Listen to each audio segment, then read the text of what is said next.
കോരുവലകൾ ഉപയോഗിച്ച് ട്രോളിംഗ് ബോട്ടുകൾ മത്സ്യബന്ധനം നടത്തുന്നതിനെതിരെ മറ്റു മത്സ്യത്തൊഴിലാളികൾ രംഗത്ത് വന്നതോടെയാണ് സംഘർഷത്തിന് സാധ്യതയെന്നാണ് രഹസ്യാന്വേഷണ വിഭാഗത്തിന്റെ റിപ്പോർട്ട്. തീരപ്രദേശത്ത് ജാഗ്രത ശക്തമാക്കാൻ പോലീസിന് നിർദ്ദേശം നൽകിയിട്ടുണ്ട്. 2 ട്രോളിംഗ് ബോട്ടുകൾ ചേർന്ന് നടുക്ക് കോരുവല വിരിച്ച് വൻതോതിൽ മത്സ്യങ്ങളെ പിടികൂടുന്നതാണ് പെലാജിക് രീതി.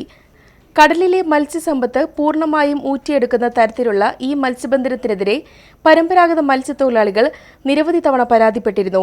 പരാതികൾ പരിഗണിച്ച് നടപടിയെടുക്കുന്നതിൽ ഫിഷറീസ് വകുപ്പ് ഗുരുതര വീഴ്ച വരുത്തിയെന്നും അധികൃതരുടെ മൗനാനുവാദത്തോടെ ഇരട്ടക്കോരുവല മീൻപിടുത്തം കടലിൽ നിർബാധം നടക്കുന്നതായും പരമ്പരാഗത മത്സ്യത്തൊഴിലാളികൾ ചൂണ്ടിക്കാണിക്കുന്നു.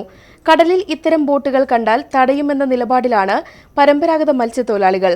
ഇത് കടലിൽ സംഘർഷത്തിന് സാധ്യതയുണ്ടാക്കുന്നതായി ഇന്റലിജൻസ് വിഭാഗങ്ങൾ കഴിഞ്ഞ ദിവസം റിപ്പോർട്ട് ചെയ്തു. കോസ്റ്റൽ പോലീസിന്റെ പട്രോളിംഗ് ശക്തമാക്കാനും തീരദേശ പോലീസ് സ്റ്റേഷനുകൾ ജാഗ്രത പാലിക്കാനും നിർദ്ദേശം നൽകിയിട്ടുണ്ട്. കടലിൽ ബോട്ടുകളും പരമ്പരാഗത മത്സ്യത്തൊഴിലാളികളും തമ്മിൽ സംഘർഷം ഉണ്ടാക്കാനുള്ള സാധ്യതയാണ് പോലീസ് മുൻകൂട്ടി കാണുന്നത്. കഴിഞ്ഞ ദിവസം പലാജിക് വലകൾ ഉപയോഗിച്ചുള്ള മത്സ്യബന്ധനം തടയണമെന്ന് ആവശ്യപ്പെട്ട് പരമ്പരാഗത മത്സ്യത്തൊഴിലാളികൾ കൊടുങ്ങല്ലൂരിൽ നടത്തിയ മാർച്ചിൽ നേരിയ സംഘർഷമുണ്ടായിരുന്നു. പോലീസ് വലയം ഭേദിച്ച് തൊഴിലാളികൾ ഫിഷറീസ് വകുപ്പിന്റെ ഓഫീസിലേക്ക് തള്ളിക്കയറി.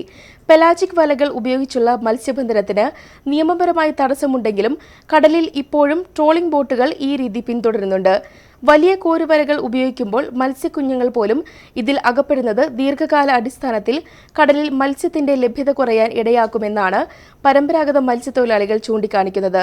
ഇന്റലിജൻസ് റിപ്പോർട്ടിനെ തുടർന്ന് വലകൾ ഉപയോഗിച്ചുള്ള മത്സ്യബന്ധനം തടയാൻ പെട്രോളിംഗ് ശക്തിപ്പെടുത്തിയതായി ഫിഷറീസ് വകുപ്പ് ഉദ്യോഗസ്ഥർ പറഞ്ഞു.